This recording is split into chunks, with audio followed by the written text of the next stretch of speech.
the Prostate Cancer Foundation is marking 30 years of life-saving research this year. Since its founding in 1993, its research has been applied to over 70 different forms of cancer, and it's produced 15 new cancer therapies, including immunotherapy. There's also been a 53% decline in prostate cancer deaths since then. Joining me right now is the Prostate Cancer Foundation founder and chairman, the Milken Institute chairman, and the author of Faster Cures, Accelerating the Future of Health. Author Michael Milken is here. Mike, great to see you. Wonderful to see you again, Maria. So happy to have you here, and congratulations to you on 30 years of life-saving research. This is an amazing, amazing day. I met you when you were first starting the Prostate Cancer Institute, and I want to ask you about, looking back, what was it, do you feel, was the most important breakthrough that has enabled you to continue generating all of this life-saving research and actually made such a difference in prostate cancer and cancer in general? I think one of the things we focused on was creating the disease-specific foundation, and since then have helped launch dozens of other foundations and work with them, Michael J. Fox Parkinson's. And so you brought people that were focused, you were able to recruit people to clinical trials would be one. Number two, increase funding of medical research. And so we put on at the Prostate Cancer Foundation a march in 1998, which galvanized the country around cancer on a doubling of the NIH budget. And since that date, more than $500 billion in incremental funding at the NIH and other research groups. And one of the reasons that we were able to produce a vaccine in 1 year for COVID, one of the reasons why it was only 63 days between the sequencing of the COVID vaccine's DNA and a human being getting the vaccine, just 9 weeks, was because of this enormous investment. And you and I have talked over decades that the #1 factor in the growth of the world's economy over the past 2 centuries has been investments in public health and medical research. And unfortunately, COVID brought home this once again, the risk. But this investment in medical research, and I would say the other thing was the investment in young scientists in their 30s.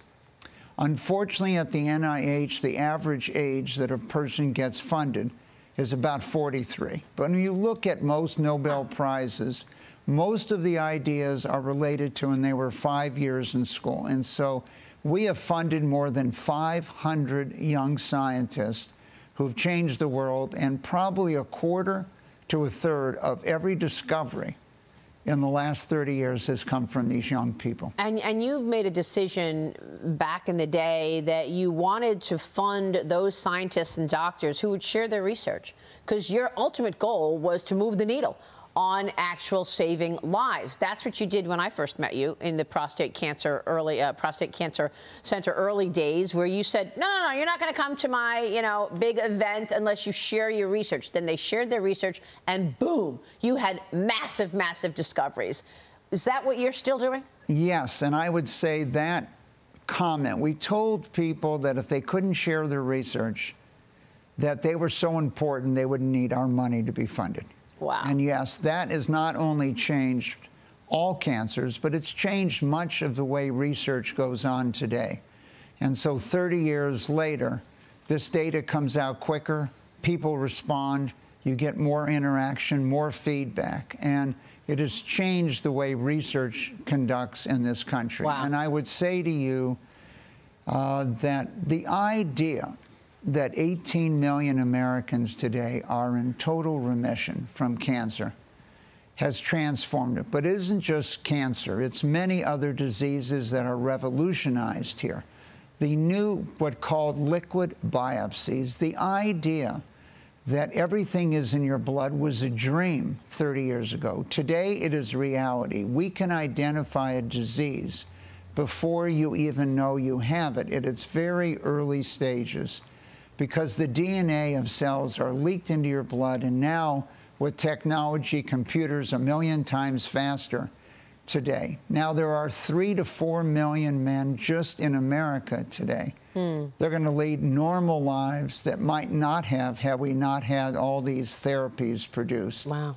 And you lived it. You were told you had 18 months to live. How many years ago was that, Mike? 30.5 years, and Maria, I'm the happiest guy to be with you today. Oh my God, that is so fantastic.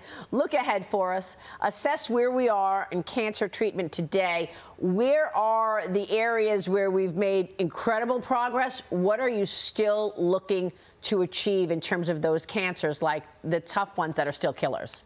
Well, early detection in your blood. These Grail has, Garden has, many companies today have tests.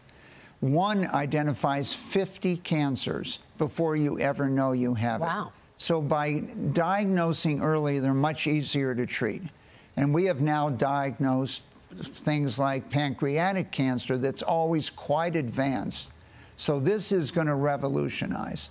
Things like focused ultrasound, non-invasive surgery using sound waves in your body has already been approved for cancer treatment, but 63 other indications today. The fact that we can sequence your DNA, we can sequence your microbiome, we can sequence your disease. We don't have to treat you for a particular disease. We can treat you for the exact form of the disease you have. And I would say in 10 years, Maria, we won't refer to it as prostate cancer or breast cancer.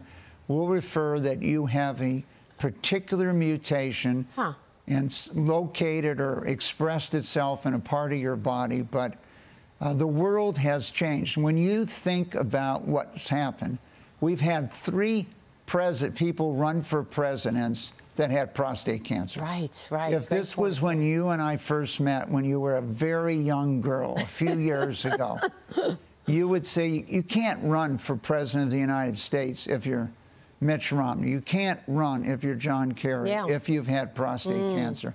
It was not an issue in either of the campaign. And so in '93, when we started, people thought cancer was a death sentence. Yeah.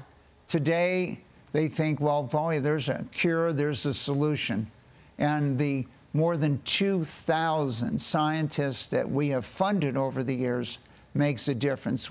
Huge difference. I know that the Milken Institute is wrapping up its 2023 Future of Health Summit today in Washington. Earlier this week, Congresswoman Debbie Dingell warned that the U.S. needs to treat health care like a national security issue. And if we had another pandemic, we don't have the capability to produce the antibiotics in our country. Mike, we talk about China a lot on this program.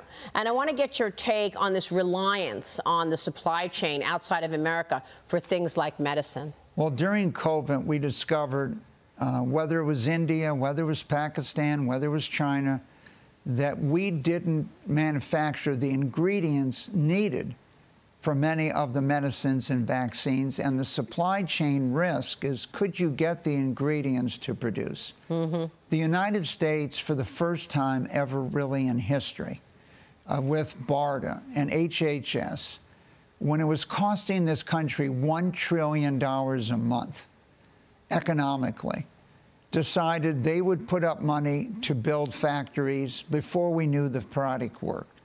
We would put up money to manufacture vaccines and antivirals before we knew they worked. So we had a supply, and the minute they worked, it was available. Today, we understand that supply chain, it needs to be strengthened. It sure does. And it was amazing and very educational to the American leadership to understand that we don't produce in this country supplies that we need. And that is a national security issue. Real quick before you go, Mike, you've also created the Center for the American Dream in Washington. You're opening your doors next year, 2025, actually in 2 years. Tell me if you believe the American dream is still alive and well. Why was this such an important project for you? Outside of the United States, this American dream, the ideal of upward mobility, not based on who your parents were, you went to school, your religion, your race, whether you're a man or a woman, is alive and well. In some parts of the world, 95% of the people believe in this ideal of the American dream. people believe in America, but unfortunately much of the publications, etc., have addressed that the American dream does not exist. Yeah. There's probably 1 billion people on the planet that would like to come to America for this American dream. And so, as you know, we've been recording 10,000 people. Yep. Of every walk of life, etc. Now, unfortunately, your zip code often determines your ability for upward movement in your lifetime. Yeah, that's a good point. And so we have a whole research group working on eliminating those barriers. But the American dream shines bright, and we've spent 10 years building this center across from the White House and the Treasury. What incredible real estate you've got. We're excited to come to the center when you do open, and we'll do more on that coming up. But Mike, it's been great talking with you this morning. And it's great to be here, and as a symbol of people who were diagnosed with cancer, given short projections of lifespan and living normal lives, and I'm happy to be one of those 18 million Americans with you today. Thank God, and thank you, Mike Milken. Good to talk to you. All right, Mike Milken here in the studio. We'll be right back.